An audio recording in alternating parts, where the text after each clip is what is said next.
자, 제가 그 전도서를 강해를 시작할 때 처음에 말씀드린 대로 이 전도서는 그 인생살이에 대한 이게 지혜를 말씀해 주는 거예요.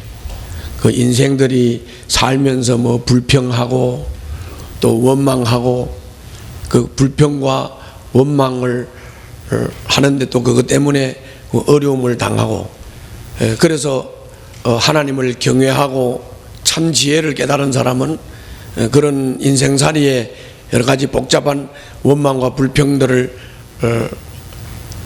이겨낼 수 있는 그런 믿음과 지혜를 가지고 산다, 이런 얘기들이 이 전도서 전반에 걸쳐서 나오는 말씀이고, 특히 이 전도서 7장은 그냥 한 절 한 절이 다 이렇게 지혜로 이렇게 만들어져 있어서 한 절 한 절을 다 설명하려고 그러면 너무 복잡하고 너무 또 양도 많고 그래요.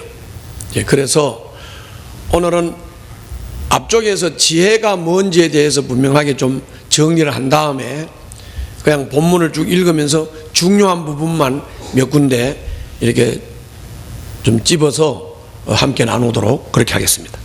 먼저 지혜에 대해서 성경은 뭐라고 말하느냐. 잠언 9장 10절에 보면 주님을 경외하는 것이 지혜의 근본이다. 거룩하신 이를 아는 것이 설기의 근본이다, 이렇게 말했어요. 그냥 정리해서 말하면 하나님을 아는 것, 그리고 하나님을 경외하는 것이 지혜의 뿌리다, 이렇게 말한 거예요. 지혜의 뿌리가 뭐라고요? 하나님을 경외하고 하나님을 아는 것이 지혜의 뿌리다, 그런 말이에요. 뿌리라는 말은 뭔 말이에요? 근본이라는 말이에요. 근본. 하나님을 경외한다는 말은 뭔 말이냐? 하나님을 경외한다는 말은 하나님에 대해서 두려운 마음도 있고, 또 하나님에 대해서 한편으로 사랑하는 마음도 있고, 또 한편으로는 하나님을 존경하는 마음도 있는 거예요. 그렇기 때문에 하나님을 두려워하고 사랑하고 존경하는 마음을 가지고 있기 때문에 주님이 말씀하시고 이끌면 순종하고 따라가겠다고 하는 마음이 있는 것이죠. 이런 마음을 보고 우리가 경외하는 마음이다, 이렇게 말해요. 그냥 쉽게 말하면 아버지가 때로는 무섭기도 하지만 그 아버지 무릎에 가서 안고 싶은 아버지에 대한 사랑도 있고, 또 아버지에 대한 존경심도 있고, 그런 마음이에요. 그러니까 하나님에 대해서 그런 마음을 가지는 거예요. 그것이 지혜다, 이렇게 말하는 거예요. 그것도 그냥 지혜가 아니라 그것이 지혜의 뿌리다, 이렇게 말하는 거예요.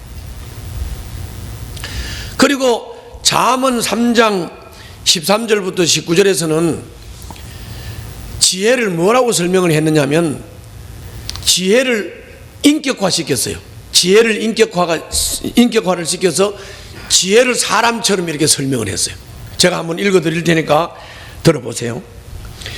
지혜를 찾는 사람은 복이 있고 명철을 얻는 사람은 복이 있다. 참으로 지혜를 얻는 것이 은을 얻는 것보다 낫고 황금을 얻는 것보다 더 유익하다. 지혜는 진주보다 더 값지고 내가 갖고 싶어하는 그 어떤 것도 이것과 비교할 수 없다. 지혜, 그 오른손에는 장수가 있고 그 왼손에는 부귀영화가 있다. 지혜의 길은 즐거운 길이요 그 모든 길에는 평안이 있다. 지혜는 그것을 얻는 사람에게는 생명나무이니 그것을 붙드는 사람은 복이 있다. 주님은 지혜로 땅에 기초를 놓으셨고 명철로 하늘을 펼쳐 놓으셨다. 아멘. 이렇게 말씀함으로써 지혜의 오른손에 장수가 있고 지혜의 왼손에 부귀영화가 있다. 지혜를 인격으로 설명을 했어요. 지혜를 의인화시켜서 말씀을 했어요.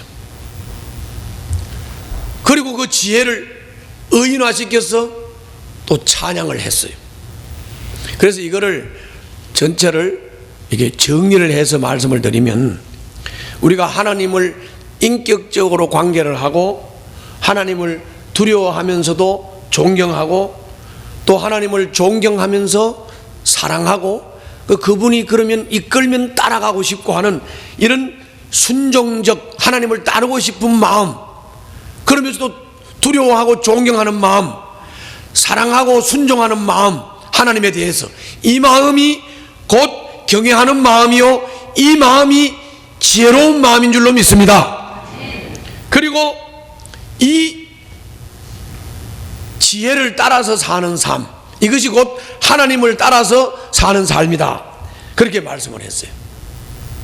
이제 지혜에 대해서 정리가 되었으니까 조금 전에 말씀드린 대로 이걸 한 절 한 절 다 그 지혜를 전부 다 설명을 했기 때문에 한 절 한 절 다 보면 너무 복잡하고 그렇기 때문에 쭉 읽고 핵심 몇 가지만 이렇게 다루도록 하겠습니다. 먼저 자 1절부터 4절 한번 보시죠. 1절부터 4절 다 같이 읽습니다. 시작. 자, 여기서 나머지는 다 여러분들이 스스로 깨닫고 그 2절부터 4절 거기를 좀 봅시다. 자, 거기 보면 초상집에 가는 게 뭐라고요? 잔치집에 가는 것보다 낫다. 또 살아있는 사람은 누구나 죽는다는 것을 명심한다. 이 말은 초상집에 갔을 때 초상집을 가서 이렇게 보면서 거기서 사람은 죽는구나 이렇게 깨닫는다는 거예요.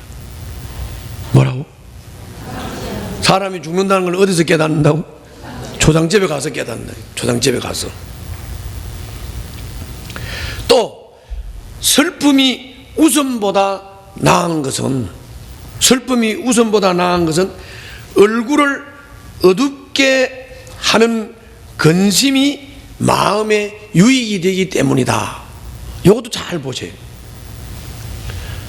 사람이 맨날 웃기만 하고 맨날 즐거운 것만 좋아하고 맨날 노래나 부르고 맨날 즐거워나 하고 맨날 웃기나 하고 그게 어디 사람 꼴이 되겠습니까? 대꾸가 없어. 사람 꼴이 될까요? 아니죠. 사람은 웃기만 하는 게 아니에요. 즐기기만 하는 게 아니에요. 놀기만 하는 게 아니에요. 매미 새끼요? 그렇게 하는 게 아니라고. 그래서 전도서가 계속 말하는 게 뭐죠? 일을 하라고 그랬어요? 하지 말라고 그랬어요? 또 일을 즐겁게 하라고 그랬어요? 막 귀찮아하면서 막 억지로 하라고 그랬어요? 즐거움으로 하라고 그랬잖아요. 일을 즐기라고 그랬잖아요. 일을 즐기라고 그랬잖아요. 그러니까 뭔 말입니까? 슬픔이 웃음보다 낫다. 얼굴을 어둡게 하는 근심이 마음에 유익하다. 이 말은 적어도 사람이라면 내가 어떻게 하는 것이 바른 일이고 어떻게 하는 것이 나쁜 일인가, 뭐가 옳은 것이고 뭐가 나쁜가, 적어도 이런 것을 고민을 하며 내가 뭘 하면서 어떻게 살아야 될까 근심도 하고 고민도 하고, 그래서 그것 때문에 슬퍼도 하고 그것 때문에 괴로워도 할 때 그 사람에게 성장의 은혜도 오고 깨달음의 은혜도 오고 그리고 고난을 딛고 일어서는 힘도 생기는 줄로 믿습니다. 그래서 슬픔이 웃음보다 낫다고 한 거예요. 얼굴을 어둡게 하는 근심이 마음에 유익하다고 했던 거예요. 그리고 로마서에서도 말씀했고 고린도서에서도 말씀을 했어요. 주님을 위한 고민은, 주님을 위한 근심은 우리들에게 생명을 갖다 준다. 그러나 세상에서 쾌락을 위한 근심, 세상에서 어떻게 잘 먹고 잘 살까 하는 근심, 걱정, 그거는 우리들에게 죽음을 갖다 준다 그랬다고. 그러니까 우리가 어떻게 하면 바로 살아볼 것인가, 우리가 어떻게 하면 잘 살 것인가, 이게 옳으냐 저게 옳으냐, 이것 때문에 우리는 근심도 해야 되고 이것 때문에 잘 살아보려고, 올바로 살아보려고 슬픔도 당해보고 괴로움도 당해볼 때 그때 우리들에게 깨달음이 오고 지혜가 온다. 아멘. 그래서 우리는 마냥 매미새끼처럼 즐기면서 사는 게 아니다. 그러므로 초상집에 관심 좀 가져. 슬픔 당한 사람들에게 관심을 좀 가져. 어둡게 살고 어려움을 당하고 사는 사람들에게 관심을 좀 가져라. 지혜로운 사람의 마음은 초상집에 가 있고 어리석은 사람의 마음은 잔치집에 가 있다. 여러분들 지혜로운 사람이 되시기를 바랍니다. 즐겁게 살고 잘 먹고 잘 사는 사람들한테 관심 가지는 것보다는 좀 어렵고 힘들게 사는 사람들한테 한번 좀 찾아가 보고 전화라도 한번 하고 관심을 좀 가지세요. 그게 지혜예요. 저는 목회를 할 때 제 초점이 있어요. 제 목회 초점. 그건 뭐냐면 시험 든 사람, 넘어진 사람, 연약한 사람, 안 믿는 사람, 이런 사람들을 주로 초점을 맞추고 돌아보고 살피는 목회를 했습니다. 교회 잘 나오고 스스로 신앙생활을 하는 사람은 나는 신방도 안 하고 안 찾아가요. 왜? 스스로 잘 하니까. 그러니까 이제 넘어진 사람, 쓰러진 사람, 이런 사람들을 주로 찾아가면서 목회를 했어요. 그랬더니 어떤 목사님이 나를 보고, 야, 안 목사 뭘 그렇게 어렵게 해? 그러지 말고 잘 따르고 잘하는 사람들을 데리고 해. 그래서 어떻게 보면 맞는 말 같기도 하죠. 잘하는 사람을 데리고 하면 즐거울 거 아니에요. 잘하고 잘 따라오는 사람들하고 하면 뭐 어려울 거 없이 잘 할 수 있죠. 그렇게 권면하더라고. 잘하는 사람들을 데리고 해야 스트레스도 안 받고 좋다고 그렇게 말하더라고요. 내가 그 권면을 받았을까요? 안 받았을까요? 안 받았어요. 안 받았다. 여러분, 잘하는 사람만 같이 하면, 잘하는 사람하고만 같이 하면 그럼 소외된 자가 생기지요. 제가 이렇게 해도 소외된 자가 있어요. 여러분들, 우리 성도들 한 사람 한 사람한테 한번 다 물어보세요. 우리 안 목사님이 어려울 때 신방 잘 와요? 그럼 다 우리 목사님 뭐 신방 안 찾아와요? 이러지. 왜냐하면 성이 안 차지. 가난하고 어려운 사람들, 힘든 사람들을 돌아봐도 성이 안 찬다니까. 관심을 가지고 해도 성이 안 차는데, 그죠? 그냥 잘하는 사람들만 데리고 하면 그 소외된 자들을 어떻게 하냐고요. 그죠? 그래서 가난하고 어렵고 소외되고 믿음 없고 넘어진 자, 시험에 빠진 자, 이런 사람들에게 관심을 가지고 이런 사람들을 좀 한 번 더 찾아가고 이런 사람들을 위해서 기도도 한 번 더 하고 이렇게 되면 이 사람들이 언젠가 깨달으면 존경심을 갖게 되는 줄로 믿습니다. 여기 등대교회에 지금 남아있는 우리 모든 성도들은 다 그래도 그런 것을 느꼈기 때문에 이렇게 남아서 저를 존경하고 저의 가르침을 받는 줄로 믿습니다. 제가 지금 총회장을 하고 있잖아요. 근데 내가 요새 우리 교단에서 인기 짱이야. 나를 절대 존중해. 왜 그런지 아세요? 아무것도 아닙니다. 아주 간단한 건데 절대 존중, 절대 존경해. 왜 그러냐면 대부분이 총회장이 되면 정치권에서 중앙에서 정치적으로 놀지. 그런데 저는 시골 교회를 찾아다녔어요. 노회 찾아가고 시골 교회 찾아가서 농어촌 교회 목사님들이 수련회를 가야 되는데 수련회비 없다. 그러면 내가 애껴 놨던 돈 지원해 줬어.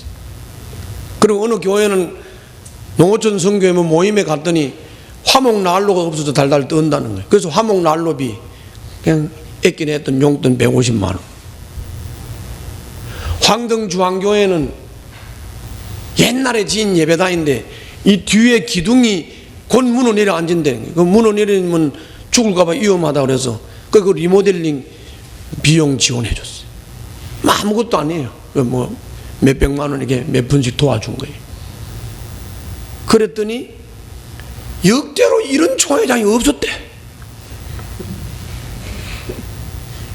없었대. 그리고 절대적으로 존중하고 존경해. 왜 그래요? 자기 어려움을 살펴봤잖아. 초상당한 사람의 어려움을 살펴보고, 가난하고 어려운 사람의 슬픔당한 사람, 고통당한 사람을 살펴보면 그 은혜와 그 사랑을 느끼고 깨달은 사람들로부터 존경을 받게 되는 줄로 믿습니다. 그게 지혜예요. 그게 사는 방법이. 할렐루야. 우리 등대 가족들을 다 이와 같은 지혜로운 삶을 사시기를 주님 이름으로 축원합니다.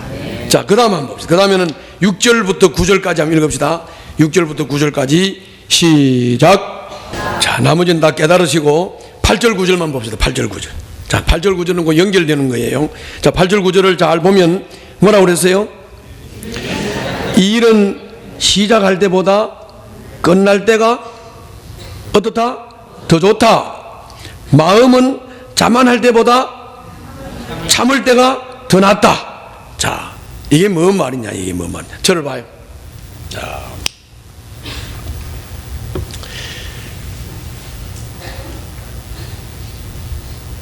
여러분들이 삶을 살 때 매일 똑같은 일을 이렇게 쳇바퀴 돌듯이 거의 하지요? 그래요, 안 그래요? 거의 쳇바퀴 돌듯이 집에 와서 자고 아침에 일어나서 밥 먹고 또 회사 출근하고 또 하던 일 계속 하루 종일 하고 또 일 끝나면 퇴근하고 이게 오늘 또 내일 또 반복해서 쳇바퀴 돌듯이 돌지요? 그래요, 안 그래요? 그렇죠? 그렇게 돌잖아요. 그걸 보고 우리가 뭐라 그러냐? 일상이라고 그래, 일상. 근데 사람들은 이 일상이 중요하고 행복하다고 하는 사실을 모르고 사는 사람이 많아. 여러분, 이 쳇바퀴 돌듯이 지리하게 돌아가는 이 일상이 가장 중요하고 그것이 바로 행복이라고 하는 사실을 깨달으시기를 바랍니다. 자, 왜 그런지를 설명할게요. 이 일의 끝이 시작보다 낫다. 이 일은 시작할 때보다 끝날 때가 더 좋다. 이 일의 끝이 시작보다 낫다. 이 말은 뭔 말이냐면, 우리가 일상을 성실하게 살다가 보면 발전이 되고, 일상을 성실하게 살다 보면 반드시 열매를 맺는다는 말 아닙니까? 그렇죠? 자, 내가 한번 물어볼게요. 자, 매일 일상을 성실하게 살면, 매일 게으르지 말고 성실하게 최선을 다해서 부지런히 살면 40대 중반에는 집 산다 안 산다? 아직 동의가 안 돼? 여러분, 일상을 중요시 여기고 일상 속에서 최선을 다하고 부지런히 열심히 성실히 살아야 돼요. 아멘. 그러면 반드시 발전해요. 요 말이 그대로 된다니까. 일의 끝이 시작보다 낫다. 그걸 1년 했고 2년 했고 3년 했고 10년 했고 20년 했고 20년 동안을 성실하게 일상을 살았다. 그러면 20년 일상을 산 결과는 여러분들에게 이루는 열매를 준다고 말이에요. 네. 아멘. 그 말이에요. 그 말이에요. 그래서 일의 끝이 시작보다 낫다. 그리고 그 다음에 뭐라 그랬어요? 참는 마음이 교만한 마음보다 낫다. 뭔 말입니까? 마음은 자만할 때보다는 참을 때가 더 낫다. 그 말이죠. 마음은 자만할 때보다는 참을 때가 더 낫다. 참는 마음이 교만한 마음보다 낫다. 이 말은 뭔 말이냐면, 사람이 일상을 부지런히 성실히 살면서 조급증이 생기는 거예요. 그래서 일상을 쳇바퀴 돌듯이 매일매일 반복되는 생활의 행복, 생활의 기쁨, 생활의 축복, 이걸 잊어버리고 자꾸 사람은 그 일상을 떠나서 롤러코스터 타듯이, 독수리 요새 타듯이 쇼킹한 걸 원하는 거예요.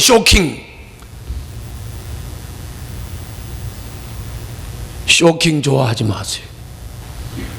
쇼킹 좋아하다가 속 뒤집어져. 내가 40대 한 중반쯤 됐나? 그때 서울랜드에 가가지고 우리 집사람하고 괜히 독수리 요새 타다가 독수리 요새에서 내려와가지고 아주 늘어져가지고 1시간은 꼼짝도 못했어. 뭔 말이에요? 다 지혜가 거기 있잖아요. 사람이 쇼킹한 것을 좋아하면 쇼크 받아 죽습니다. 그보다 뭐가 더 중요하다고? 일상이 중요하다고. 일상. 부인들은 애 낳아서 키우는 일상이 중요하고, 살림살이 잘해서 재산 조금씩 모아가는 게 중요하고, 이거를 20년 30년 내가 열심히 성실하게 부지런히 살았더니 40대 후반 되니까 집 한 채 생기더라. 아멘. 조급해서 인내하지 못하고 참지 못하고 그래가지고 불끈 성질 내고 불끈 롤러코스터 타러 가고 불끈 독수리 옷에 타러 가고 그러다가 망치는 거예요. 그래서 그 뒤에 뭐라 그랬어요? 급하게 화내지 마라. 분노는 어리석은 사람의 품에 머무는 것이다. 그렇게 말씀한 거예요. 여러분, 정리해서 말씀을 드리면 일의 끝이 시작보다 낫다는 거 꼭 명심하고 부지런히 성실하게 삽시다. 그렇게 살면 결과는 나오게 돼 있어요. 그리고 그게 일상을 성실하게 쳇바퀴 돌듯이 산다고 해서 그게 지리하게 느껴질 때 너무 급하게 생각하지 맙시다. 지리하게 느껴질 때 교만 떨지 말자고요. 지리하게 느껴질 때 자만 들지 말자고요. 그래서 내가 이 지리함을, 이 쳇바퀴 도는 삶을 벗어나서 뭔가 쇼킹한 것을 해보겠다고 하는 그런 교만과 자만에도 빠지면 안 돼요. 급하게 화내봐야 어리석다고 그랬잖아요.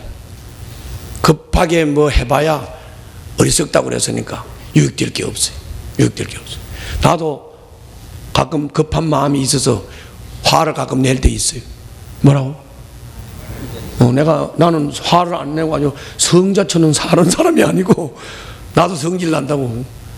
그 성질 나는데 왜 성질 나냐? 조급할 때 나는 거예요. 일상이 쳇바퀴 돌듯이 돌아가는 게 그게 지리함을 느낄 때 그게 성질이 나는 거예요. 그때 조급한 마음이 들어가니까 성질을 내는 거예요. 그런데 성질 내봐야 얻어먹을 게 하나도 없더라고. 왜냐? 생각해 보세요. 첫째, 성질 내면 잃는 게 더 많아. 성질 내면 뭐라 그러죠? 일단 내 옆에 있는 사람이 뭐라 그러죠? 이 새끼 더러운 새끼 성질머리 더럽게 다 잃어버렸지. 그 정도면 다 잃어버렸죠. 뭐 얻을 게 있어? 얻을 거 아무것도 없어요. 교만이야. 그렇기 때문에 성질 내는 거 교만, 자만이라고. 그냥 좀 옆에 사람이 답답하게 해도 교만하지 말고 그냥 좀 참으라고. 그러면 내일 좀 나아질 거예요. 모레도 좀 나아질 거고. 할렐루야. 꼭 기억하세요. 이게 지혜의 삶인 줄로 믿습니다. 자, 마지막으로 10절 한번 봅시다. 10절 다 같이 읽습니다. 시작.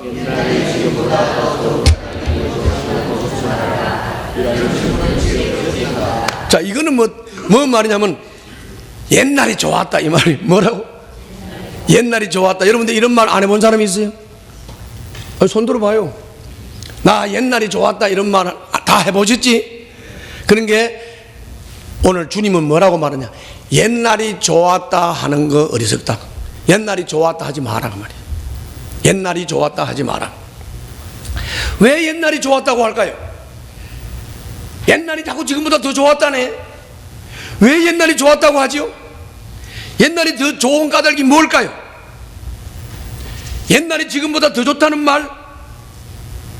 그래서 그게 타당성이 있는 겁니까? 주님은 전도서 3장에서 이렇게 말씀했어요.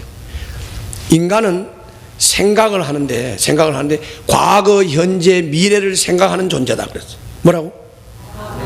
과거, 현재, 미래를 생각하는 존재다. 그 과거, 현재, 미래를 한다는 그거를 다른 말로 표현하면 영혼을 사모하는 마음, 또 다른 말로 표현하면 종교성, 또 다른 말로는 막연한 그리움, 고향을 그리워하는 마음. 다 같은 말이에요. 따라 한번 해볼래요? 고향을 그리워하는 마음, 막연한 그리움, 영혼을 사모하는 마음, 영원히 편안하고 싶은 종교성. 이게 다 같은 말이에요. 과거와 현재와 미래를 생각하는 거, 영혼을 사모하는 마음, 종교선, 막연한 그리움, 그리고 고향을 그리워하는 마음. 그래서 나도 이게 있을까요, 없을까요? 이게 있으니까 예수님을 믿지요. 이 막연한 그리움이 있으니까 뭔가 안 채워져. 뭔가 안 채워지는데 뭔가 허전하고 뭔가 공허하고, 이 막연한 그리움, 이거를 안 채워지니까 예수님을 믿는 거지. 그게 안 채워지니까. 그래서 내가 이 고향을 그리는 마음을 채우려고,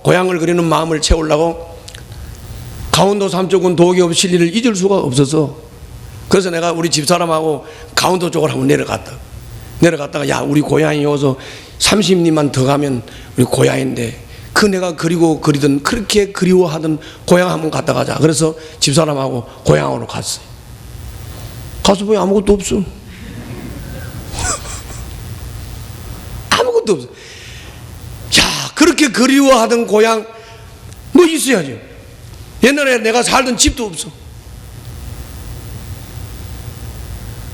내가 뛰어다니던 놀던 바위도 없고 아무것도 없어요.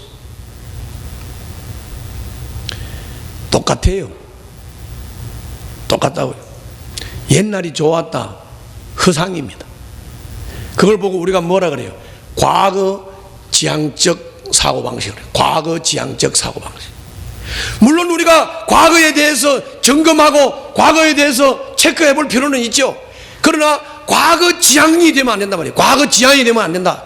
그 과거가 바탕이 되고 그 과거가 바탕이 돼서 현재가 있는 것이죠. 다시 말하면 일상이 모여서 현재가 있는 것이죠.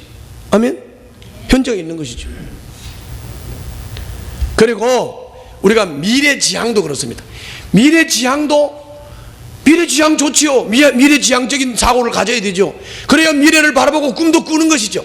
그렇지만은 내가 현재 일상을 무시하고 미래지향적인 사고만 가지고 미래만 지향한다 그러면 나는 발전하지 못하고 제자리에 머물러 있을 수밖에 없죠. 그죠? 그러니까 미래지향적 좋습니다. 과거 지향적인 것도 좋아요. 과거 점검도 좋고 과거도 체크해야 돼요. 미래도 지향하고 바라봐야 돼요. 그러나 중요한 것은 현재가 중요하다. 현재가 중요하다. 현재 일상이 중요하다. 그 일상이 중요한데 일상을 깨닫지 못해서 지리하게 느끼면서 쳇바퀴 돈다고 느끼면서 일상 속에서 느껴야 할 행복과 기쁨을 잃어버리고 산다고 하면 불쌍한 사람이죠. 그러므로 자꾸 과거가 좋았다, 옛날이 좋았다 그러지 말고, 나는 앞으로 이렇게 될 거야 자꾸 거기에 매여가지고 여러분들 현실을 잊어버리지 말고 지금 성실한 삶을 살아서 지금 삶의 기쁨을 누리면서 행복하시기를 주님 이름으로 축원합니다. 기도합시다.